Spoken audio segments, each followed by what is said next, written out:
নিজের সীমাবদ্ধতা এবং নিজের সক্ষমতার সর্বোচ্চটুকু দিয়ে যিনি বাংলাদেশ নামক রাষ্ট্রকে বিশ্বের উন্নত একটি দেশে প্রতিনিধিত্ব করছেন, শুধু প্রতিনিধিত্ব করছেন বললে ভুল হবে, তিনি তার অবস্থান থেকে চমৎকার একটি জায়গাও অর্জনও করে নিয়েছেন। তার সাথে আলাপ করাতে চাই। আমাদের সাথে আজ স্টুডিওতে যুক্ত হচ্ছেন, অনলাইনে যুক্ত হচ্ছেন সুদূর ইউডব্লিউইউ ব্রিস্টল স্টুডেন্ট ইউনিয়নের ভাইস প্রেসিডেন্ট খালিদ হোসেন অরোলা যুক্তরাজ্য থেকে যুক্ত হচ্ছেন আমাদের সাথে। দুঃখিত অরোলা, নিশ্চয়ই আপনি আমাকে শুনতে পাচ্ছেন। শুভ সকাল এবং স্বাগত সকালের বাংলাদেশে। শুভ সকাল অরোলা। শুভ সকাল, ধন্যবাদ আমাকে এত সুন্দর একটা জায়গায় ইনভাইট করার জন্য। অরোলা, প্রথমে খুব কিউরিয়াস জানতে চাই, একজন প্রবাসী শিক্ষার্থী যখন বাংলাদেশ ছেড়ে যান, নানান রকম চাপের মধ্যে থাকেন, এই চাপটা কেমনভাবে মোকাবেলা করছেন এবং এই চাপের মাঝে সম্ভাবনা কি দেখছেন? আসলে আমাকে যদি জিজ্ঞেস করতে, আমি ইউকেতে এসেছি গত 5 বছর আগে। তো যখন প্রথমে দেশ থেকে বাইরে যাই, মানে আসি, তখন আসলে আমার এক্সপিরিয়েন্সটা একদম নর্মাল, অন্য মানুষদের মতোই ছিল।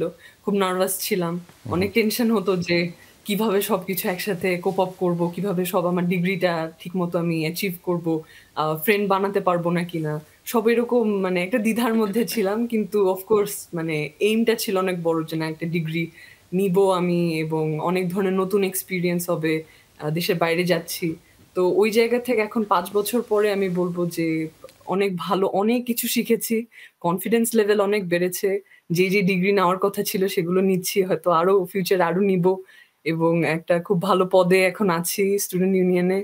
তো আমি বলবো যে অভিজ্ঞতা এখন পর্যন্ত বেশ ভালো। বাহ, চমৎকার। আপনি কিন্তু এই যে চড়াই উতরাইগুলো পার হওয়ার পরে একজন শিক্ষার্থী সেখানে পেশা এমন কি শেখে বা এমন কোন অভিজ্ঞতা তার জীবনে অর্জিত হয় যেটা পেশাগত জীবনে খুব প্রভাব ফেলবে? পেশাগত জীবনে আসলে যদি আমাকে জিজ্ঞেস করেন, প্রথমত আমি বলবো যে এই যে চ্যালেঞ্জেস গুলোর মধ্যে দিয়ে যে একটা মানুষ যায় অ্যাব্রডে আসার পরে, এটা ডেফিনেটলি একটা স্টুডেন্টকে অনেক স্ট্রং বানাবে। কারণ এখানে দেখা যায় যে বিভিন্ন পার্ট টাইম জব বলেন বা বিভিন্ন ধরনের জব, মানে একটা মানে ফাইন্যান্সিয়ালি ইন্ডিপেন্ডেন্ট হওয়ার যে একটা ব্যাপার থাকে, সেটা সেই স্টুডেন্টটাকে হতে মানে বাধ্য করে আসলে। কিন্তু দেশে থাকতে দেখা যায় যে না, আমরা হেভিলি আমাদের প্যারেন্টসদের উপরে অনেক ডিপেন্ডেন্ট থাকি ফাইন্যান্সিয়ালি।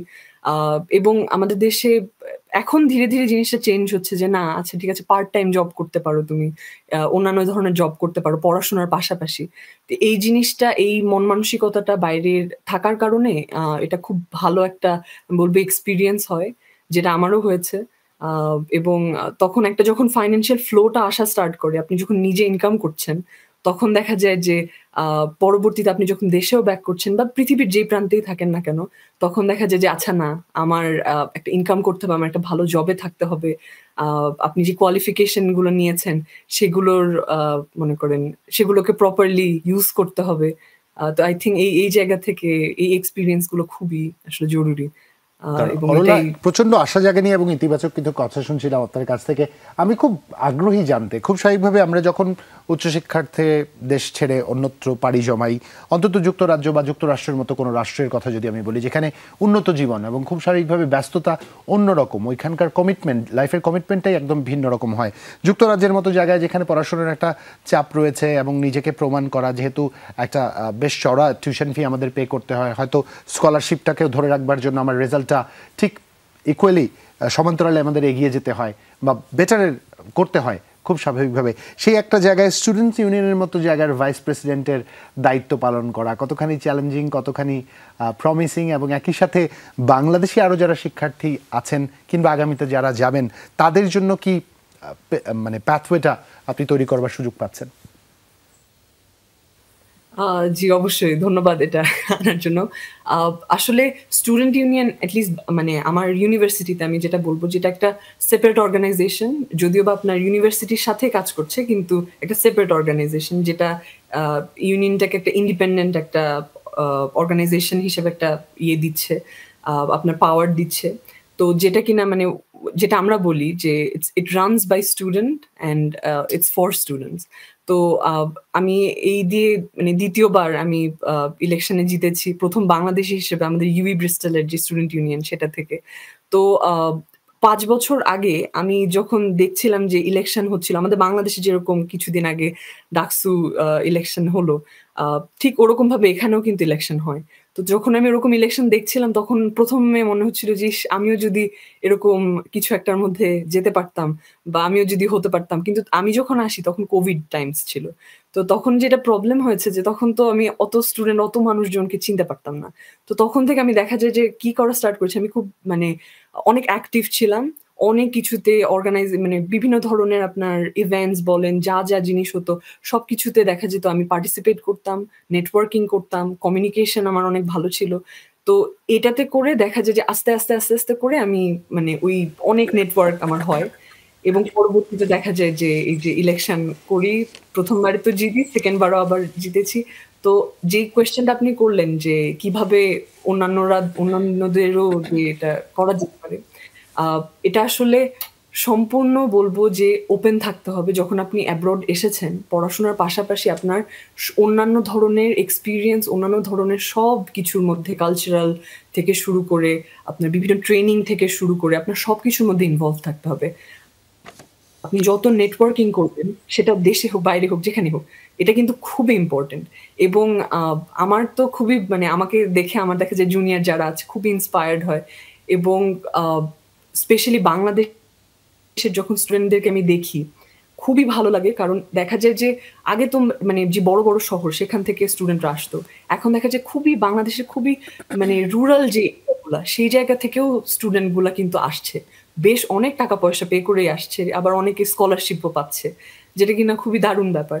এবং এটাই যে মানে এই আগিয়ে যাওয়ার যে ব্যাপারটা এবং আমার যে স্পেসিফিক রোলটা, দেখা যায় যে আমার প্রত্যেকটা টাইম মিটিং থাকে ভাইস চ্যান্সেলরদের সাথে, ভাইস চ্যান্সেলর এক্সেকদের সাথে, ফাইন্যান্সিয়াল যে আপনার ম্যানেজার আছে তাদের সাথে, যে আপনার স্টুডেন্টদের মানে এডুকেশনাল যে এক্সপেরিয়েন্স মানে একাডেমিক এক্সপেরিয়েন্স বা আপনার টিচিং কোয়ালিটি ওগুলো ঠিকঠাকভাবে আছে নাকি না, ওইটার যদি কোনোভাবে কোনো কারণে স্টুডেন্টদের মানে এফেক্ট করে, সেই ক্ষেত্রে মনে করেন ইউনিভার্সিটি কোনো একটা পলিসি চেঞ্জ করলো যেটাতে স্টুডেন্ট বডি অনেক বাজেভাবে এফেক্ট হতে পারে, তো তখন সেই জায়গাগুলোতে অ্যাডভোকেট হয়ে স্টুডেন্টদের হয়ে মনে করেন ইউনিভার্সিটির কাছে তুলে ধরা।